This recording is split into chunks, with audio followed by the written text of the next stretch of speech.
Sejam todos bem-vindos novamente ao nosso penúltimo tópico do curso de Extensão em Direito Constitucional Comparado. Nas aulas anteriores examinamos a reclamação de direito público suíça, a reclamação constitucional austríaca, reclamação constitucional bávara e agora examinaremos o instituto que decorreu, não é, da reclamação constitucional bávara, como nós vimos, que é exatamente a reclamação constitucional alemã. Então, na aula passada nós examinamos o Instituto de Direito Constitucional Estadual, né, alemão, e agora nós vamos examinar o instituto que foi estabelecido depois da adoção da nova Constituição Alemã em 1949, da Lei Fundamental Alemã de 1949, no nível federal, né? Em princípio, esse instituto ele foi recepcionado do direito bávaro, segundo os autores.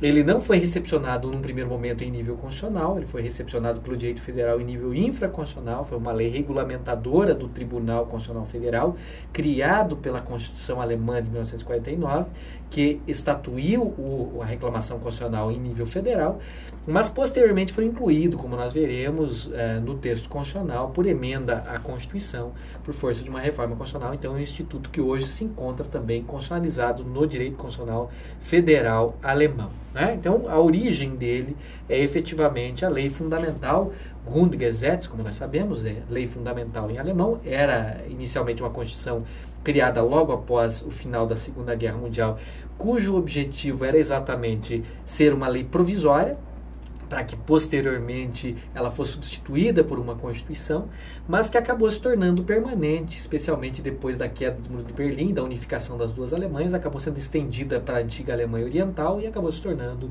uma norma constitucional permanente, perdendo, portanto, esse caráter originalmente precário, que até se traduz na sua denominação, Grundgesetz, em lugar de Verfassung, né? Uma Constituição tradicionalmente chamaria Verfassung. Essa lei constitucional chamava Grundgesetz exatamente porque se pretendia provisório, o que acabou não ocorrendo. É a norma constitucional, como todos sabem, que vigora até hoje no direito alemão, né? Ela estabeleceu diversas questões, estabeleceu, como nós vimos, o Tribunal Constitucional, estabeleceu os mecanismos de controle de constitucionalidade que nós examinamos, inspirados no direito austríaco, mas com um modelo próprio, peculiar, né? E também estabeleceu a competência, né? Previu uma competência expressa para o legislador infraconstitucional, para o legislador ordinário, para que ele regulamentasse as disposições do artigo 93, especialmente do seu inciso, do seu item 19 e inciso 4º, que estabelecia, entre outras coisas, a possibilidade de proteção de direitos fundamentais e de proteção da constitucionalidade pelo Tribunal Constitucional Federal. O artigo 93 estabelece competências do Tribunal Constitucional Federal e é exatamente essa atribuição ao legislador ordinário que vai permitir que esse legislador, como já dito, ao editar uma lei que regulamenta o Tribunal Constitucional Federal, né, em 1951, a famosa Bundesverfassungsgesetz, né, a lei do Tribunal Constitucional Federal alemão, essa lei sobre o Bundesverfassungsgericht, né, que regulamentou, entre outras coisas, a competência desse órgão, desse Tribunal Constitucional, para processar e julgar as reclamações constitucionais que fossem propostas por titulares de direitos fundamentais, como nós veremos, né? Essa lei de 1951 é uma lei muito importante. Se nós examinamos o texto constitucional alemão, nós vemos que ele foi bastante conciso a estabelecer as competências dos órgãos, então ele confere bastante competência para o legislador infraconstitucional desenvolver esses dispositivos, as competências desses órgãos e outros aspectos, e essa lei previu entre os artigos 90 e 96 exatamente a competência e os aspectos básicos do procedimento, do julgamento das reclamações constitucionais pelo Tribunal Constitucional Federal Alemão. Essa reclamação é como as outras, né? São institutos muito semelhantes, como todos estão percebendo desde as últimas aulas, né? Uma ação constitucional de tutela de direitos fundamentais, um remédio constitucional, portanto, uma garantia fundamental. O parâmetro de controle de constitucionalidade aqui, naturalmente, são as normas estabelecedoras de direitos fundamentais, e no caso do direito constitucional federal alemão, essa é uma parametricidade restrita, bastante específica, como nós veremos, apenas os direitos fundamentais previstos nos artigos 1º a 19 da Constituição Federal alemã servem de parâmetro, e algumas normas que são taxativamente equiparadas a esses direitos fundamentais. fundamentais. Não é possível, portanto, que outras disposições que não sejam essas normas estabelecidas dos direitos fundamentais e as normas equiparadas sejam utilizadas como parâmetro. Então, aqui existe uma parametricidade restrita, diversamente de outros remédios análogos em outros sistemas constitucionais que podem ter uma parametricidade mais ampla, né? O professor Mauro Capelletti, no estudo clássico dele sobre esse assunto, ele ensina com muita propriedade que aqui se trata exatamente não de uma instância recursal, mas da sobreposição de um processo constitucional autônomo, posterior aos processos da jurisdição ordinária, né, e que tem, em função exatamente desse caráter excepcional, extraordinário, né, a capacidade de alterar o julgamento, mesmo já tendo transitado em julgado no âmbito das jurisdições ordinárias. Ou seja, aqui, entre outras coisas, existe uma possibilidade de uma eficácia rescisória de uma decisão judicial transitada em julgado, como nós já mencionamos ao examinarmos o Instituto Análogo do Direito Suíço, né? Então, se trata de um processo novo. Quando o impetrante leva ao Tribunal Constitucional, por meio de uma reclamação constitucional, a questão, ele está estabelecendo um novo processo em que há novas partes, em que há nova causa de pedir, ou seja, é um processo distinto do processo originário que transitou em julgado e que tem essa eficácia rescisória excepcional. Quais são os direitos tutelados que servem, portanto, de parâmetro? Vários direitos estabelecidos na Constituição alemã, como já dito. Por exemplo, o direito ao livre desenvolvimento da personalidade, previsto no artigo 2º da Lei Fundamental, o direito à igualdade perante a lei, previsto no artigo 3º da Lei Fundamental, liberdade de crença em geral e de confissão religiosa em particular, previsto no artigo 4º da Grundgesetz, liberdade de expressão, previsto no artigo 5º da mesma disposição, previsto no artigo 8º o direito de reunião, né, o direito conexo de associação previsto no artigo 9º da Lei Fundamental Alemã, a liberdade de escolha da profissão previsto no artigo 12, né, da Lei Fundamental, inviolabilidade do domicílio previsto no artigo 13, propriedade privada prevista no artigo 14, e alguns direitos equiparados, como dito. Aqueles são os direitos típicos, né? São apenas alguns. O rol vai até o artigo 19. Né? Então, todos os direitos fundamentais previstos no artigo 1º ao 19, dos quais nós exemplificamos alguns no slide anterior, servem de parâmetro para controle de constitucionalidade e para proteção por meio da Verfassungsbeschwerde federal alemã. No que diz respeito aos direitos equiparados, são esses que estão nesse slide. Igualdade jurídica dos alemães de qualquer um dos Länder, que está previsto no artigo 33 da Lei Fundamental. Direitos políticos e direitos conexos com a capacidade eleitoral, que está previsto no artigo 38 da Lei Fundamental. Algumas garantias judiciais, como o juiz natural e a vedação de tribunais de exceção, que está previsto no artigo 101 da Lei Fundamental. A garantia de acesso à jurisdição, da tipicidade penal, do ne bis in idem em matéria penal, que estão previstos no artigo 103 da Lei Fundamental Alemã, a inviolabilidade da liberdade e a proibição da tortura dos detentos, previsto no artigo 104 da Lei Fundamental. Tudo isso previsto no parágrafo 90, inciso 1º da lei que regulamenta o Bundesverfassungsgericht, o Tribunal Constitucional Federal Alemão, de 1951. Então, são apenas esses os direitos fundamentais que servem de parâmetro de constitucionalidade, que, portanto, cuja violação em tese seja, portanto, a propositura da reclamação constitucional federal alemã. Quais os atos podem ser objeto desse remédio constitucional? São atos de império, sempre atos de império. Aqui nunca vai se tratar de atos negociais, mas atos de império, caracterizados, como já dito, pela desigualdade de forças entre a administração ou entre o poder público e o particular, né, o lesado. Sejam esses atos de império de caráter legislativo, executivo ou judicial, e sejam eles federais ou estaduais. Então, notem que a abrangência da reclamação constitucional alemã, comparativamente com todos os institutos estudados previamente, ela é mais ampla. Não é? Ela abrange tanto atos legislativos, executivos e judiciais, e, portanto, ela é mais ampla do que a reclamação constitucional austríaca, que, como nós vimos, só atinge atos administrativos, não atingindo os legislativos, não atingindo os judiciais. E é mais ampla também do que o recurso ou a reclamação de direito público suíça, que, como nós vimos, só atinge atos cantonais, atos estaduais. Aqui, tanto atos federais quanto atos estaduais podem ser objeto de controle, desde que sejam reputados lesivos a direitos fundamentais, esses direitos do rol constitucional ou os equiparados, né?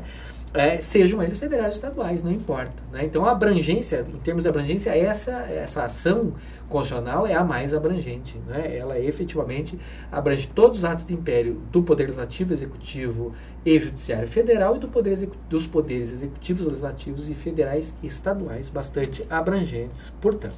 É cabível também contra condutas comissivas e omissivas, ou seja, aqui a inconstitucionalidade pode ser por ação ou omissão, pode ser um ato inconstitucional por uma ação que viola um limite, uma proibição constitucional, por exemplo, clássicos direitos fundamentais de liberdade ou direitos negativos de primeira geração, ou pode ser mesmo uma conduta inconstitucional por omissão, a inércia em regulamentar ou em promover políticas estabelecidas por direitos de igualdade ou direitos prestacionais, por exemplo.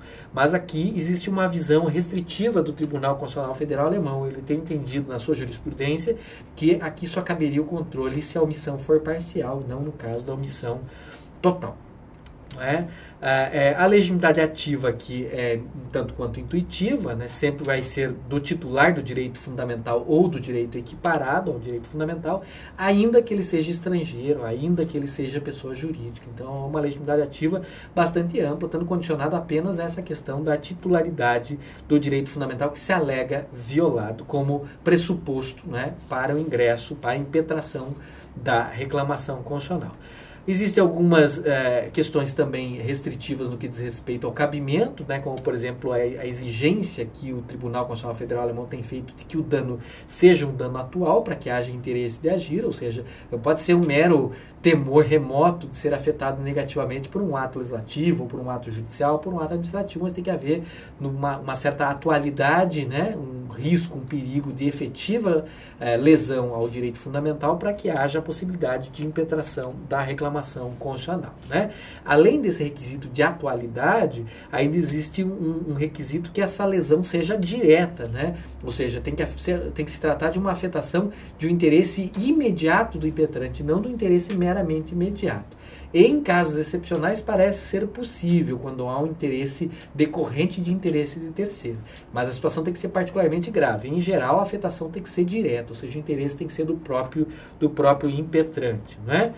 No que diz respeito à reclamação contra ato legislativo, o mesmo que nós dizíamos é verdadeiro também. A mera potencialidade remota de lesão é insuficiente, segundo a jurisprudência do Tribunal Constitucional Federal Alemão. Tem que haver um efetivo risco concreto de dano para que seja possível a impetração desse remédio constitucional contra o ato legislativo. Então vejam que interessante, apesar dessa exigência, né, nós podemos aqui impugnar exatamente não só atos administrativos, não só atos judiciais, mas também atos legislativos, o que é um elemento, uma espécie de sucedâneo de uma ação popular de inconstitucionalidade. Não é exatamente isso, mas pode funcionar dessa maneira, inclusive porque a eficácia da decisão, como nós veremos, ela pode transcender o caso concreto. Nós faremos menção a isso em breve, mas de modo geral é interessante observar que também atos legislativos podem ser objeto de controle aqui desse instrumento de proteção de direitos fundamentais. Como os demais institutos já examinados, aqui também existe uma característica que é a subsidiariedade, ou seja, esse instituto não é o instituto principal, não é o primeiro caminho a ser tomado para a proteção dos direitos fundamentais tutelados, previstos na Constituição alemã. Ele é o último recurso, né? Ele é a última ratio. Tem que ter sido esgotados todos os demais meios, porventura, cabíveis, inclusive os judiciais, para que seja cabível a reclamação constitucional. É claro que este requisito ele é relativo. A própria jurisprudência do Tribunal Constitucional Federal Alemão tem admitido exceções a isso. Em casos particularmente graves, tem se relativizado a esse requisito da subsidiariedade. Mas, em princípio, não é o primeiro recurso, é o último recurso. Então, efetivamente, aqui tem que ter havido um esgotamento dos meios ordinários para que seja possível, para que seja cabível, né, a impetração desse remédio constitucional. Né? Existe um prazo, né? O prazo decadencial aqui é de 1 mês da notificação no caso das decisões judiciais transitadas em julgado e de 1 ano nos demais casos, ou seja, contra ato legislativo. Né? Aqui, essencialmente, esse prazo de 1 mês é exatamente cabível tanto para aquelas reclamações constitucionais que têm por objeto a própria decisão judicial, que se reputa como inconstitucional por violar direitos fundamentais, quanto um ato administrativo que se reputa inconstitucional e que foi confirmado por uma decisão judicial. O raciocínio é o mesmo que nós já fizemos ao nos referirmos à reclamação constitucional austríaca. O requisito da subsidiariedade, a exigência do esgotamento dos recursos ordinários faz com que, na prática, só se possa impetrar a reclamação constitucional contra a decisão judicial judicial que confirma o ato administrativo. Então aqui nós temos esse prazo de 1 mês a contar do trânsito em julgado, e nós temos, portanto, claramente a possibilidade de eficácia rescisória, senão não teria cabimento, não faria sentido o Instituto. 1 ano nos demais casos, né? Então nós temos um prazo maior no caso da reclamação constitucional impetrada contra leis. E note-se aqui o seguinte: o fato do direito federal alemão não ter incorporado a Popular Klage, aquela ação popular de inconstitucionalidade bávara, é minimizado, de certa maneira, pelo fato de que a reclamação constitucional federal ela é mais abrangente que a estadual, né? A estadual bávara, como nós vimos, ela abrange só atos da administração e atos judiciais, não abrange atos legislativos. Aqui, mas lá em compensação nós temos a ação popular de inconstitucionalidade. Aqui no direito federal alemão nós não temos ação popular de inconstitucionalidade, mas em compensação existe a possibilidade de, por meio da reclamação constitucional, se impugnar não só atos administrativos e judiciais, mas também atos legislativos. Então aqui também há uma possibilidade de controle da constitucionalidade das leis também, né? Além disso, observe-se que o prazo, no caso da impetração de reclamação constitucional contra leis, ele conta exatamente de 2 momentos possíveis: ou do início da entrada em vigor da lei, né, ou mesmo da publicação da lei. A regra é do início do vigor, ou seja, no momento em que a lei entra em vigor, ali começa o prazo, a contagem do prazo para a impetração do remédio constitucional contra a lei. Mas existe a possibilidade de edição de leis retroativas, e caso a lei seja retroativa, ela vigorará antes da sua publicação, inclusive. Então aí o momento é exatamente o momento da publicação. Aqui no direito constitucional federal alemão se criou também um juízo de admissibilidade, como nós já vimos em outros sistemas, como o sistema suíço, né? Uma reforma feita em 1956 previu que uma comissão de 3 ministros do Tribunal Constitucional vão examinar preliminarmente e podem eventualmente rejeitar essa reclamação constitucional em caso de manifesta inadmissibilidade, principalmente, né? Então existe essa possibilidade que visa, como nós já examinamos, evitar o abarrotamento da Corte Constitucional, do Tribunal Constitucional, com muitos processos, alguns deles inclusive impetrados de maneira temerária. A rejeição liminar, no entanto, ela pressupõe que haja uma decisão unânime, ou seja, além da manifesta inadmissibilidade, a decisão tem que ser unânime, né? Também existe na jurisprudência do Tribunal Constitucional Federal Alemão a possibilidade de rejeição por falta de fundamento. Quando se entende que não há fundamento para a propositura da reclamação constitucional, também é possível, assim como no caso de manifesta inadmissibilidade, a sua rejeição liminar. Mas sempre a unanimidade. Significa que se da comissão de 3 juízes do Tribunal Constitucional Federal Alemão, pelo menos um deles entender que é cabível a reclamação, essa reclamação será recebida. Uma espécie de regra em favor da reclamação. A reclamação constitucional, ela permite medida cautelar inaudita altera pars, ou seja, sem a oitiva do poder público, mas apenas em situações graves e urgentes, né, em que existe uma possibilidade de um grave dano, né, e situações marcadas por excepcionalidade, né. A legislação alemã, ela prevê uma limitação temporal dessa cautelar, 3 meses apenas, né, podendo ser prorrogada por igual período, desde que haja uma concordância por maioria qualificada de pelo menos 2/3 dos ministros do Tribunal Constitucional Federal.